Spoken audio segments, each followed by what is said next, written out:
Hi guys, welcome back to the channel. I'm Craig and I'm a software developer in the UK, and in this video we're going to learn about as many of Google Chrome's DevTools features as time will permit. There's a lot more to DevTools than many realise. Many would have seen the Elements Inspector and the JavaScript Console, and in addition to these we'll take a look at local and session storage of data, how we can use DevTools as a text editor, saving any changes that we make to our project from within DevTools, and we'll look at the network features, site security, and how to run an audit of the performance of our sites.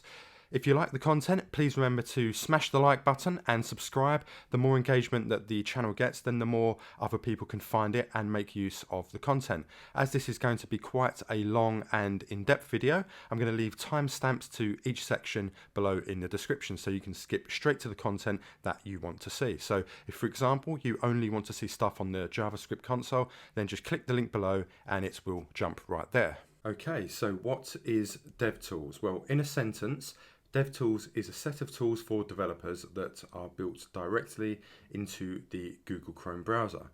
DevTools can help us do things like inspect pages and make changes. We can debug and diagnose problems.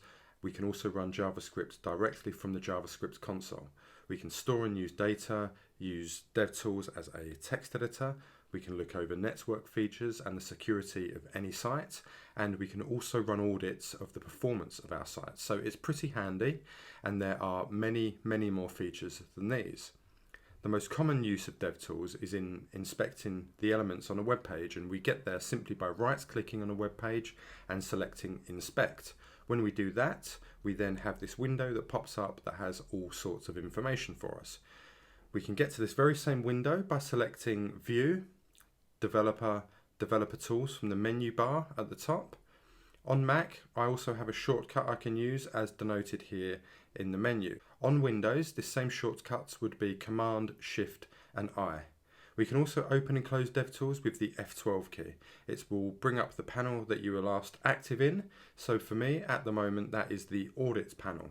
The DevTools UI can be a little overwhelming at first, and it's hard to know where to direct your gaze. I'm sure the design and layouts may evolve over time as it's still fairly new, and there's so many tabs, each crammed full of tools and information. We'll get familiar with each tab one by one, and in this video we'll specifically look at the Elements, Console, Sources, Application, Network, Audit and Security tabs.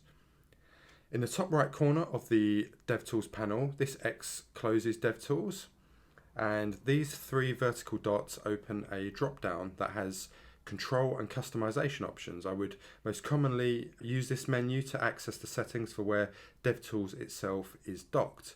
When you open DevTools for the very first time, it will be docked at the bottom of the screen by default, but we can have it dock elsewhere. My personal preference is to anchor it to the right of the page. You may prefer to have it in a different place, and you can choose to dock it elsewhere by clicking on those three dots and selecting where you want your DevTools panels. Everybody's preferences are different. You can dock to the bottom, to the left, or even have them pop out into a new window if you so wish. As I say, my preference is to the right, so I will stick it back over there. If you have yours open, you may notice that your DevTools has a white background rather than the dark background that I have, and this is because I have the dark theme enabled. This isn't the default, and you can access the dark theme in the three dots menu, going down to Settings and under Appearance, checking the option for dark theme. I find it a little easier on the eyes personally than the lighter theme, and particularly if you're staring at the screen for long hours or if you're working late into the night. Another cool thing we can do is we can go into device view and emulate what our page will look like on mobile phones, tablets and other devices in both landscape and portrait orientation. Web browsing is increasingly done on mobile devices, so it's important to make sure pages are consistent in layout across all manner of devices. So this tool gives us the opportunity to check what our pages will look like. We get in and out of this feature by clicking the icon that looks like a mobile phone and a tablet. The orientation of any device can be toggled on the right hand side if we have a device selected. and we can choose from a list of devices using the drop down menu on the left. I'll start by selecting just responsive, and I can click through these grey bars here at the top to give me a basic and generalized size for an average generic device. So we have a generic large laptop, a smaller laptop, a tablet, and then various sizes of mobile phones. If we want to be more specific, we can select real-world production phones and tablets as well, so I can see what this web page will look like exactly on an iPhone X or an iPad Pro or on whatever device. If there's a device that isn't listed, then we can go to Edit and look through the other emulated device presets. We can even add a custom device at the top to set our own specs. For now, I'll just add an iPad mini to our drop-down, and going back, we see that this is now added to the list. So this is a really handy feature for when you're building responsive web pages that need to look the part on a range of devices. Okay, cool. So let's come out of the devices view and take a look at these tabs at the top, which open various panels. We'll start with the security panel, and this one is fairly self-explanatory. It's going to give us information on a given web page's security. So we can look at things like the status of an SSL certificate and whether all resources are being served across a secure connection, etc., etc. This sidebar shows us the main domain and then the subdomains associated with that. And these all have the green light next to them, which means that Google is indicating that these are all secure and safe to use. To the right of the sidebar is our overview, which tells us that the page is secure and has a valid and trusted certificate. We can click to view that, and we can also access this from the padlock icon here in the URL bar and selecting certificate. HTTPS is an extension of HTTP, or the Hypertext Transfer Protocol, and it is used to secure communications over networks. The HTTPS certificate cryptographically protects information like domain name, server name, organizational identity, and the location where the site is hosted while the page is being served, ensuring that it gets to you as securely as possible and as intended without any hidden nasties. It also secures credit card transactions, data transfer, and login details, to name just a few things, keeping everybody's data safe. The certificate is installed on a server and allows secure connection between the server and a browser. So it's pretty important to get one for your site, however small your website is. If you host through GitHub Pages via a GitHub repo, HTTPS is added for free simply by clicking a checkbox. If you're hosting a site via another method, then they are relatively inexpensive and easy to add to a site through your hosting provider's cPanel. We can also see here that the connection is encrypted and authenticated to this site, and that all resources requested were served securely, which, as we know, is expected when the page has HTTPS. We can find more detailed information on each domain or subdomain, telling you when a certificate was issued and when it expires, and also which organization it was that issued it. Okay, so let's move on to the Audit tab, which enables us to be able to identify the good and bad of any site as Google sees it. So how it is actually performing compared to the best standards and practices seen elsewhere on the web. We're on the BBC website, which is of course well known and used across the world, and I would imagine they have quite a sizable dev team managing all aspects of the site and the BBC's web presence. So let's perform an audit on the desktop site, and we'll check out the performance, best practices, accessibility, and SEO. This might take a minute, so I'll pause the video and drop back in when the audit is complete. Okay, so the results are in, and the scores could improve a fair amount for the BBC, to be perfectly honest. The performance level is lagging well behind the other scores a little bit, and up here we see that it took 2.7 seconds for the first contentful paint, which marks the time at which content like text and images render to the screen. Then underneath we can see exactly what is causing the difference for the performance score and some suggested corrections. So the problems are mainly related to speed, evidently, and this is down to things like them loading CSS the page doesn't need, or not deferring or lazy loading images that are off screen when the page loads. There are excessive elements on screen, and there's a slow execution of JavaScript, among other things. The accessibility is pretty good, and the best practices are showing some vulnerabilities coming from the Moment.js library. SEO is well optimized for search engines, and there's no problems there. But this is a pretty cool tool that you can use on your sites, and it will give you a huge insight into how your site is performing and where improvements can be made. I've also used this to get freelance clients. I send them the audit, show them how Google says their site can be improved, and tell them that I can do it in next to no time. So it's a really useful tool in that regard too. Okay, so I've got the burger-based project open now that we built during the HTML section of videos. The link is below in the description to download the project from GitHub. You just click download, then you unzip it, and once you've done that, you can open it in VS Code. It's a simple and concise HTML structure, so it's perfect for us to make use of to demonstrate the Elements tab. We can hover over any of the HTML elements and they will be highlighted on the page in the browser. This makes it a lot easier to visualize which element is which. We can also click the first icon on the top left of the panel, which is this arrow inside a square, and then directly hover over any element on the page to see what it is and where it is within the HTML. So we can freely view the HTML of any page using these methods, and in addition to this we can also edit existing HTML or add more of our own if we want to. So here I've highlighted this third link in the nav, which is an internal link to the contact section. I'll change the inner text to read BBC rather than contact. I'll also change the value of the href property to link to https bbc.co.uk. And we'll add a target attribute as well with the value of blank. So this link, which was relocating within the page to the contact form, is now opening the BBC website in a new tab. So we've edited the HTML of our page directly in DevTools and it's fully functional.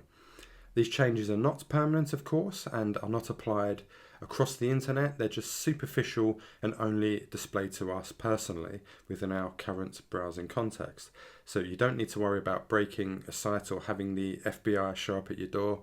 Changes are only applied locally inside your personal browser window. To reset everything back to the way it was before we started to change things, we simply refresh the page. So when I select an element, the CSS styles associated with that element are shown in the styles panel underneath the HTML panel.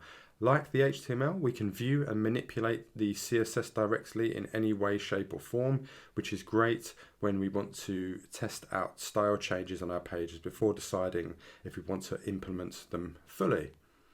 So we can view and change both our HTML and our CSS right here in the Elements tab. Not only that, but just here on the right, we can see the name of the file that the styles are coming from, and also the line where the style rule is written. We can click that and the entire CSS file will open in the Sources tab, and we now see the selector responsible for the given styles. We'll come back to the Sources tab in a while, and I'll show you how you can make permanent save changes to your website right from here. So we can use the Sources tab as a text editor in a sense, straight from DevTools. So back in the Elements tab, towards the bottom right corner is the CSS box model. If we head to MDN, we can see an illustration of the box model that matches what we're seeing in DevTools. Every element within a document is structured as a rectangular box, and we can view and edit any element's margin, padding and borders, which are handily color-coded for us. And again, we could change CSS to alter these properties if we wanted to. So if I use the arrow tool to select the navbar, we see the content, margin and padding highlighted. Content is blue, padding is green and margin is orange. I'll add a padding top of 500, and this is in pixels by the way. Once we hit enter, we see that added and it pushes the heading down the page. Again, this isn't permanent and we would just refresh the page to remove any temporary changes. But first, in the styles pane, you may notice that we have some CSS selectors with properties inside, and these have checkboxes next to them. So if I uncheck the padding top of 500 pixels that we just added to the big heading, then that style is removed. If I select the first section in our HTML panel that has the class of quote, that will select this strip here. We have two of these on the page, and if I remove the padding from the quotes class selector, it removes the padding not only from that element, but from wherever the quote class selector is applied. That class is also applied to a second quote strip underneath, and scrolling down we see that the padding has been totally removed here as well. We can also toggle entire classes and all of the CSS properties associated with them using this CLS feature on the top right of the CSS panel. We see all of the classes applied to an element, and in our case it's just the quote class. So from here we can toggle it, which only removes it from the specific instance of the elements which we have selected. So removing the quote class from the first quote strip, and then we scroll down and we see that the quote class selector and styles are still applied to the second quote strip. Let's turn our attention back to the HTML panel, and we can change the actual content on the page. I'll head to the H1 in our main header, and if I inspect the H1, and then in the HTML panel I can double click the text content of the H1 to edit it. I will change this to burger case rather than burger base, and when I hit enter, that change is reflected on the page. Double clicking is the same as right clicking and selecting edit as text. I can also right click and select edit as HTML, and we can change the whole element and text or just one or the other. I'll do this on any one of the nav links. I will change the anchor element to a button, and I'll replace the href, which we no longer need on this element, with an on-click event handler, which allows us to execute some JavaScript when the button is clicked. So we'll execute an alert that says hello. So let's try that now. We've edited the HTML to change one of the A tags to a button, and now when we click it, we have this alert pop up that is brought to us by just a little bit of simple JavaScript. We can also add and edit classes and IDs. So I will go into the navbar and we will change the logo. So this logo is coming from Font Awesome, which is a dependency that is linked in the head of the document. So this class determines what Font Awesome icon is going to be displayed. Presently it's a hamburger, but adding a different class will display a different icon. So I know off the top of my head one of the classes will give us a globe. So I will change that and hit enter, and again we see that change is reflected on the page. If I go to the A tag that contains the text next to the logo, I can add a new class straight into the selector of, let's say, text-red at the top of the style panel here where it says add a class. If I click the new style rule plus symbol here, it gives us a a.textRed selector, and I'll add color :red, and we see the change. We can toggle that CSS property in the selector like we saw before, and we can also toggle the whole class and the styles applied using the checkbox. When we do toggle that, you see that the class is being dynamically removed from the element in the HTML panel. Next to the CLS button, we have this hover button, and if we place the cursor over it, it tells us that we can use this to toggle element state. If we click, we see that we have various options to force an element state. So we can focus an element, like an inputs field, for example, or have it simulate that the element is being hovered by the cursor. So if we go to the navbar links, these each have styles that will only kick in when there is a hover state. I'll select one of these links in the HTML panel and then apply the hover state. We could have also right-clicked the element, selected force state hover, and it will display that as if it is being hovered. Elements that have a force state will have a dot next to them. Forcing element states are handy as you can keep them on until you want to switch them off. Say you might be working on the styling for that state and you want to see your new changes applied without having to manually hover the element each time. So let's inspect the button in the header and in the styles panel, and we have the styles for the button in its default state. If we want to look at the button styles when it is hovered, we select hov and then check the option here to force the hover state.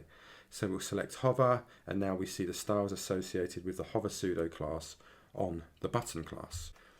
We can also move things around. Let's choose this burger icon that we got from Font Awesome.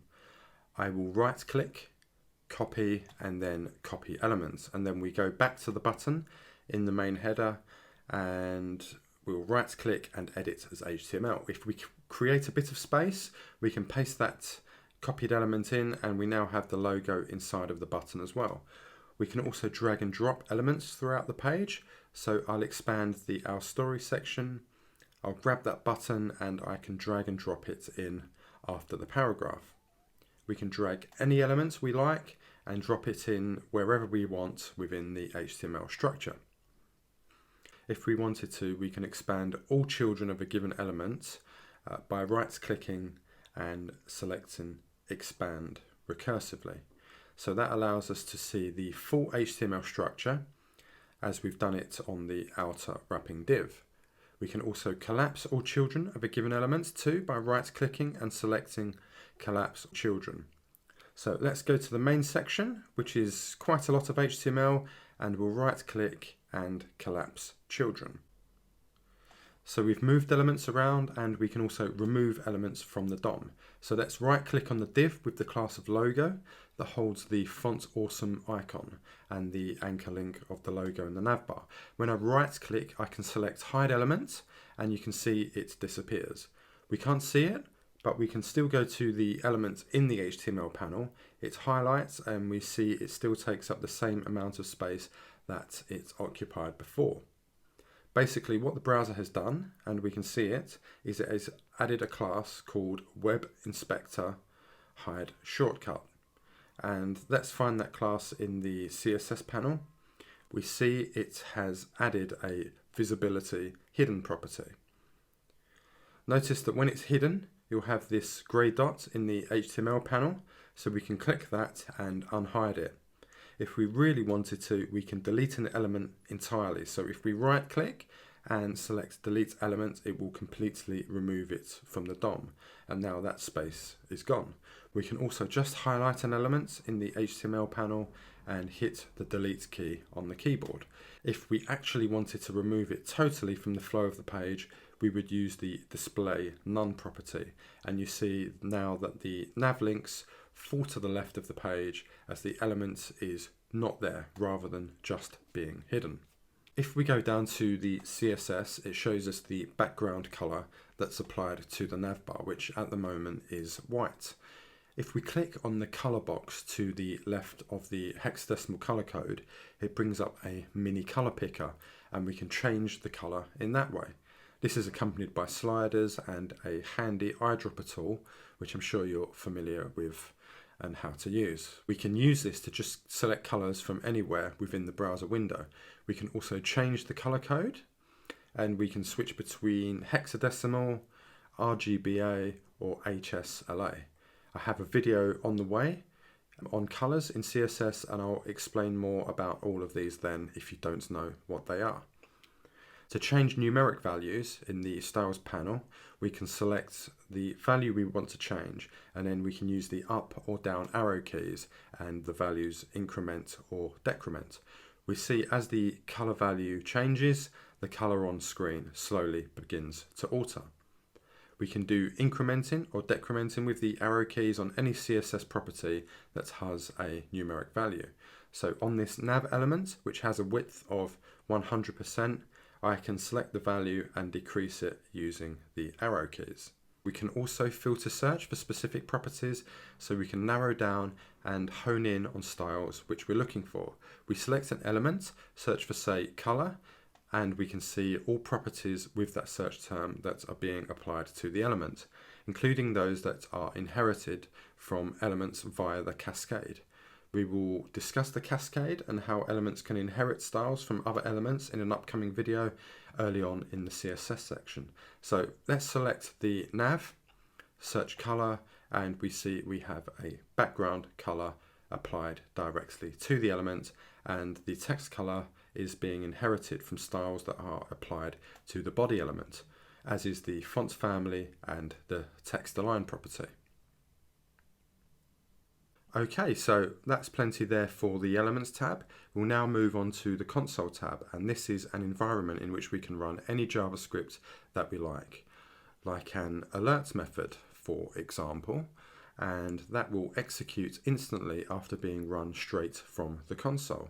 When we clear the alert, we have an undefined return, which simply means that there's value returned after calling the alert. We can also type numbers and expressions into the console. So for instance, even if I just type 11 and hit enter, it will give us 11 back. We can enter mathematical expressions, so 2 plus 2 will obviously give us 4. $symbol and underscore will give us the last returned value, which of course was 4. And we could use alert, $sign and underscore, and it will alert that last value. If we add a string and say hello world, that's given back to us.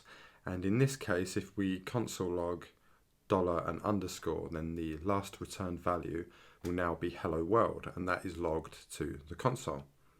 This stop sign symbol, kind of like the Ghostbusters logo without the ghost, will clear the console, and if you hover that, it will give you shortcuts to clear. So on Mac, I have two, Control and L, or Command and K. Now if I use the up arrow, I can cycle through what I've previously entered into the console. So if I try to console log $_ now, it gives us undefined because we cleared the console, and thus there's no previous value to return to us. We can use a similar shortcut to keep track of elements we've been inspecting. So let's cycle through a few elements. Okay, so now we've done a few. The $symbol and 0 shortcut returns the last element that we selected. If we now select something else, making this our most recent value, and try entering $symbol 0 into the console, then that inspected element is what will be returned. The value returned to us by $0 previously is now the second to last selected element. So to access that, we can now use $symbol 1. To check the elements we inspected prior to this, we can use $symbol 2, $symbol 3, $symbol 4, and so on. We can also interpolate placeholder values into a console log, like console log, and then hello, I am a %s string. And then we will have a comma, and here will go our interpolated value. So here, the % and s is a placeholder value for what is passed in. It will then interpolate what you've passed as the second value into the first one. So this works for both strings with quotes and template literals. So we'll do this again, and we'll say console log, hello, I am a %s string, and then the interpolated value I'm just going to put as an emoji. We can also style our text with a %c placed in front of the string. We can then add any styles that we want that can be applied to the text. So the first value is what we're logging. The second value is going to be the styles applied to the log. So we can add color, font size, font weight, etc. You get the point. So here you can do some pretty fun stuff with a %c in front of whatever text you want to style. Another thing I want to show you is that you can open the console from any tab. If I click escape, you'll see that this opens. So wherever you are in DevTools, you can quickly access the JavaScript console using the escape key. If we close DevTools, we can also go to View, Developer, JavaScript Console. To the right is the keyboard shortcut, which for me on Mac is Command, Option and J. And on Windows, I believe this is Control, Shift and J. The console is useful because we can check our application for errors in our JavaScript. For instance, if we try to console log a variable that doesn't exist, say num, then we get this uncaught reference error, num is not defined. In addition to that, anytime we get an error message, it's going to give us the file name and the line of code that threw the error. So if I click that, it will open the file and show exactly what the source of that error message is. If we now initialize a num variable, so const num equals 20, and use the arrow keys to cycle back up and console log it again, we see it now returns the value assigned to the num variable. We can also throw our own errors in JavaScript using console.error, and we can add the string this is an error, and we see that in the console this looks just like an error. So we have this num variable of 20, and we could throw a conditional statement of if num is less than 50, console log this is an error, else just console log the value assigned to the num variable. And we see we get the error message. Again, it shows us the line where the error originates. We can also show warnings using console.warn, and we'll add the string this is a warning. This is similar to the console.error, except that we have a yellow warning instead. So I'll copy that, use the arrow to cycle up to our conditional, and I'll paste it in place of the error message. I'll hit enter, and this time we get the warning message output to the console. We also have console.assert to check if things are true. So we can do console.assert 2 plus 2 triple equals 5. And then the second value is that is incorrect. So we assert a statement of some kind, and if it passes the test, it doesn't log anything. If the assertion fails, so here we're saying 2 plus 2 equals 5, then we see that the log is going to be that it's incorrect. So if I grab the h1 using const main heading equals document.querySelector h1, then you could assert that class list contains the class that you're looking for, and you could tell the user that it's wrong if the class is not present. So we'll do console.assert main heading.classList contains heading, and then the second value incorrect. So when we test for that class, we can see that it is not present. So you can test for something, and if it's false, it will display an error in the console, and if the assertion is true, nothing will happen. Other console commands we have include the console.dir command, and that shows us a JavaScript tree-like representation of whichever DOM element we pass in. So console.dir document gives us the entire document, which is a JavaScript object representation of a web page, plus the properties and methods associated with it. If we click the drop-down arrow, we see everything that's contained inside the document. If we head over to MDN, we have some info about the document, and simply it's just an interface created by the browser that allows us to use JavaScript on our web pages.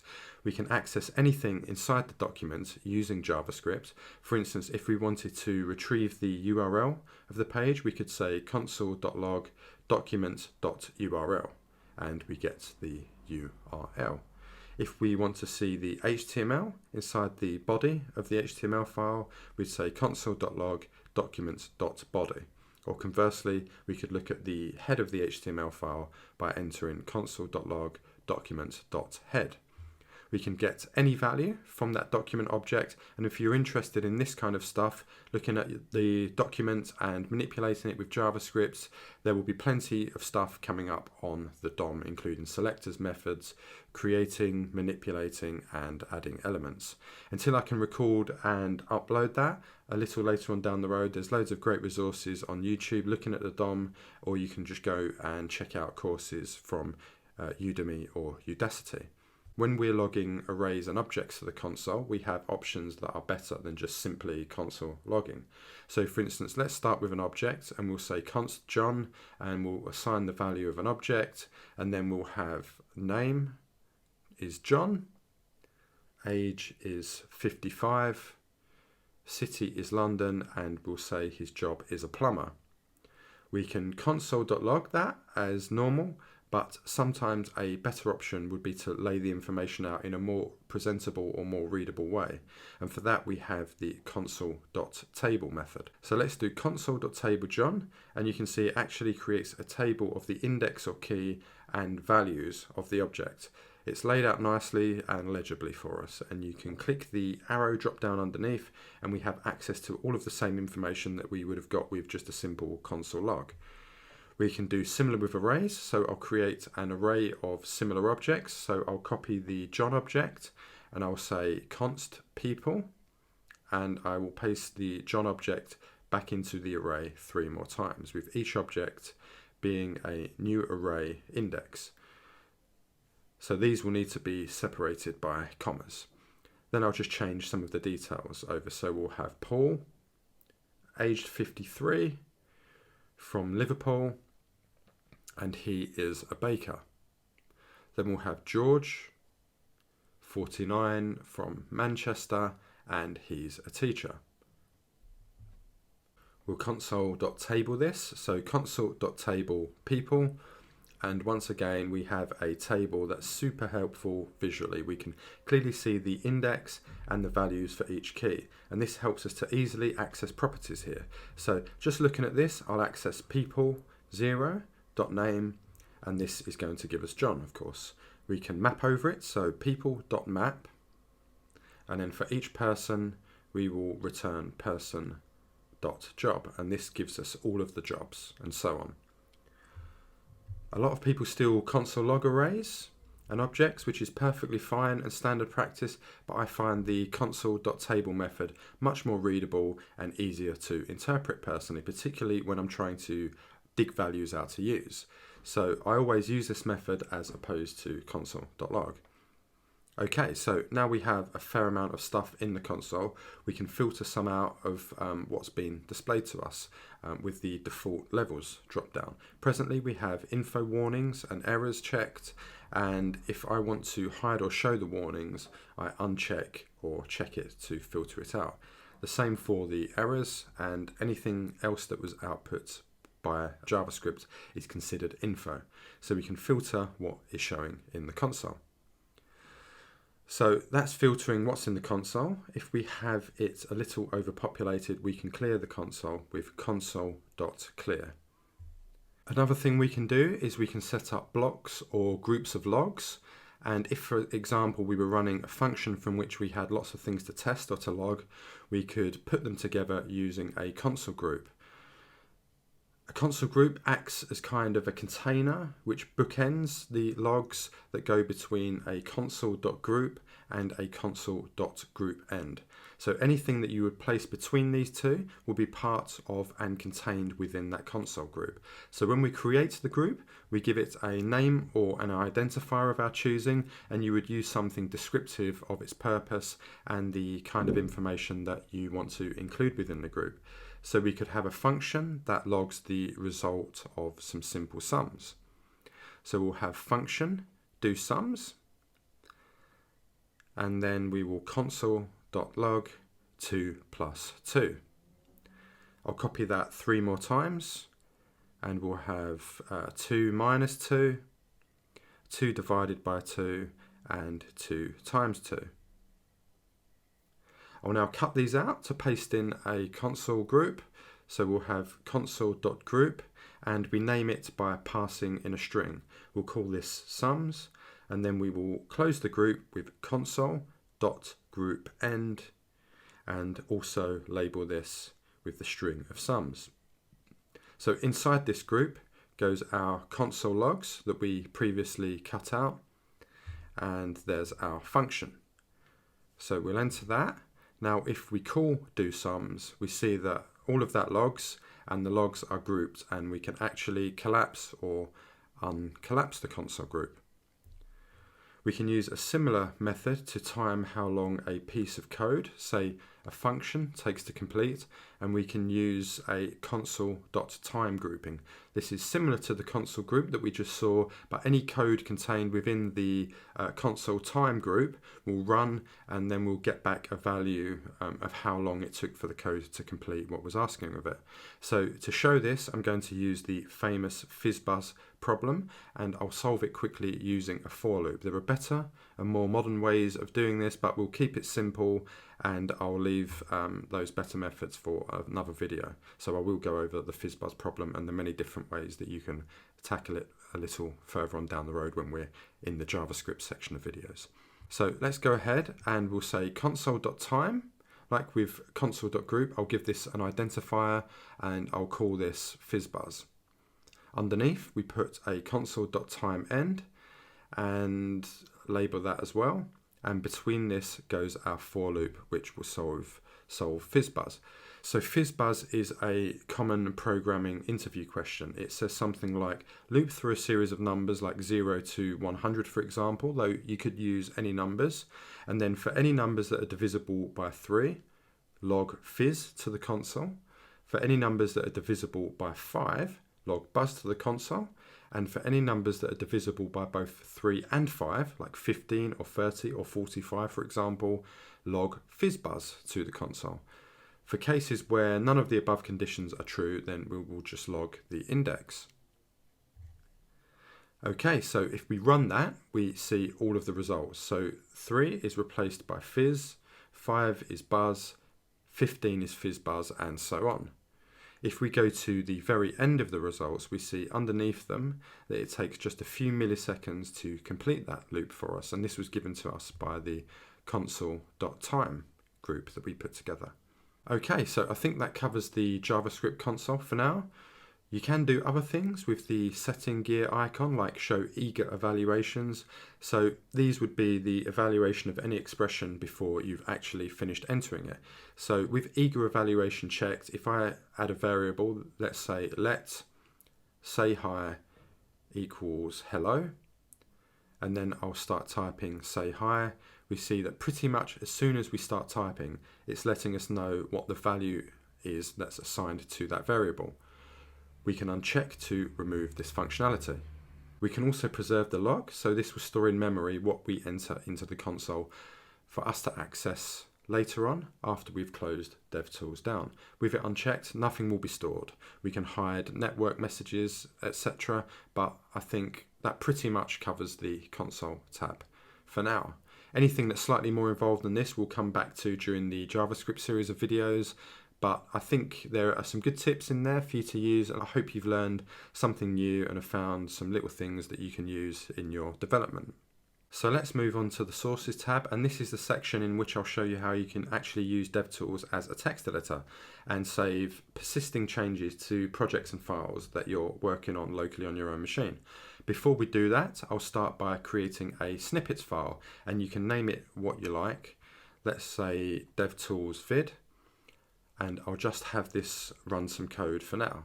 So just for the sake of brevity, I'm going to paste in the code that I wrote earlier to evaluate the FizzBuzz problem. Then when we're happy, we save, and then we'll want to run that code. And we can do that by right-clicking the file and selecting Run. Or alternatively, I can use the keyboard shortcut of Command and Enter. Or if you're on Windows, the command will be shown just here at the bottom, and we can also use this play button to run the code. When we do that, the console pops open at the bottom and we see the output from the code that's in our snippet file.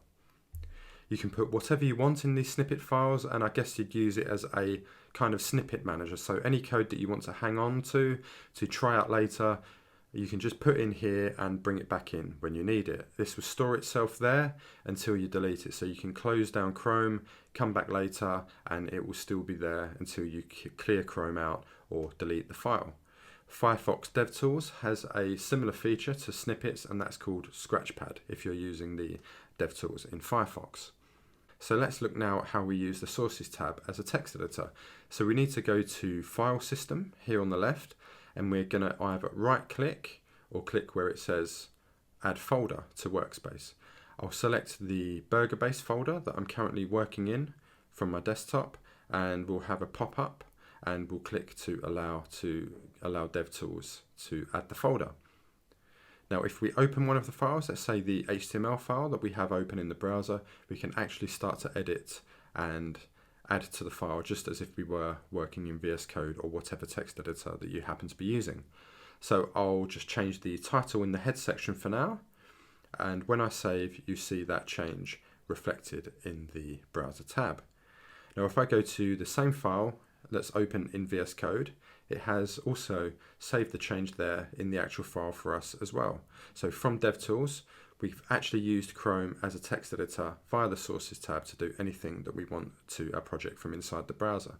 And you can go crazy and do as much to your file as you want, but I will just leave it as simple as that for now. I just wanted to demonstrate that you can actually use the Sources tab and use DevTools to make persisting changes to your files. We can also create new files as we would in our text editor. So we right click the project folder and select new file, and we will call this sources.css. In the file, I'll add a body selector, and I will give this a background color, and the value will be spring green. So if I save that, I'll just need to go to the head of the HTML file and replace the style.css link tag with an href of sources.css. So if I save again, we have our lovely spring green background color applied. Again, I'll head to VS Code, and these changes have been made here in the actual file structure as well in the project that's saved locally on my machine. We have our style sheet, and we have our new link tag in the head of the HTML file. Okay, so let's move on to the network tab, which shows us all of the files that are loading for the current web page. I've switched to the BBC website for this because it's a much bigger site and has lots of different instances of files to look at that are being sent across a network. If I refresh the page, we'll begin to see the network activity populate the network tab.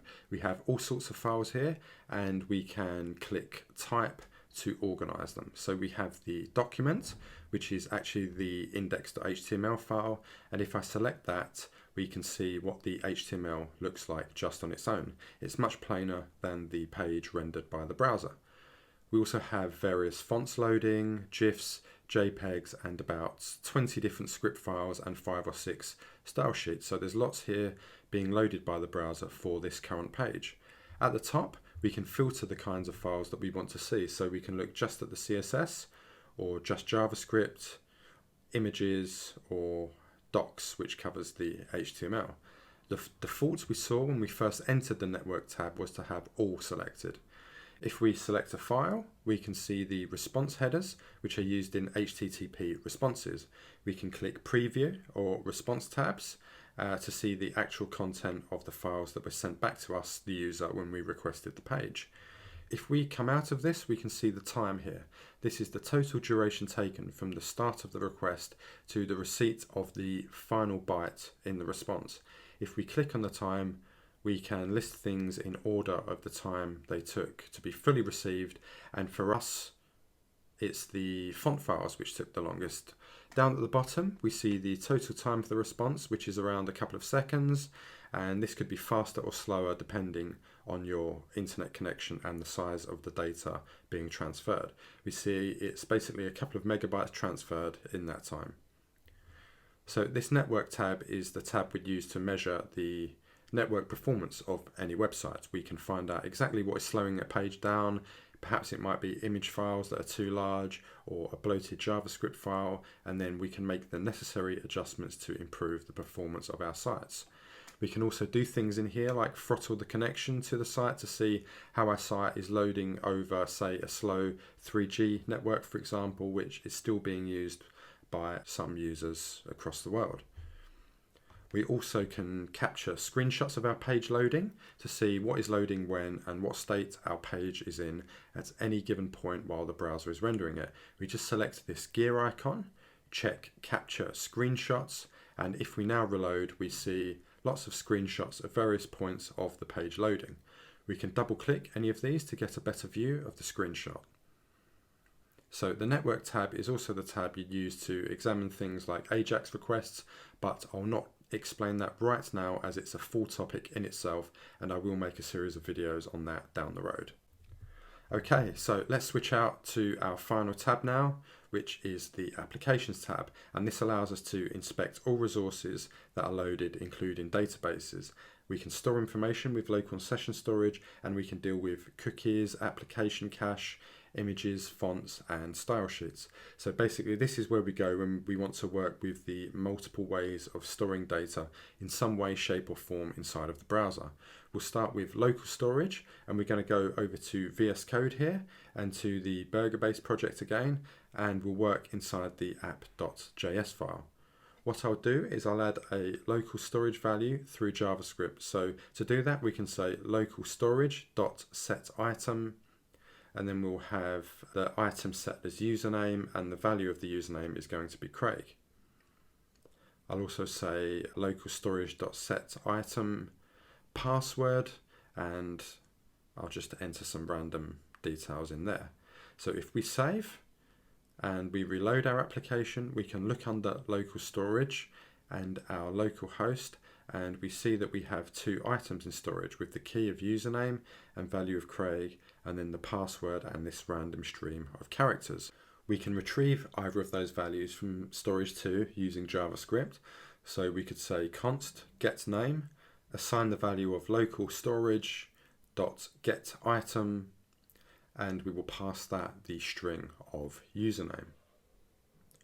Then we'll say console.log getName. And if we press escape to bring up the console drawer, we see the value of username is logged. These two values will persist in storage until we delete them, and we do that simply by clicking clear all. We could have closed Chrome down and come back tomorrow, and that value would still have been there in our local storage. If we bring back in the username into storage, we can clear it using JavaScript as well with local storage.clear.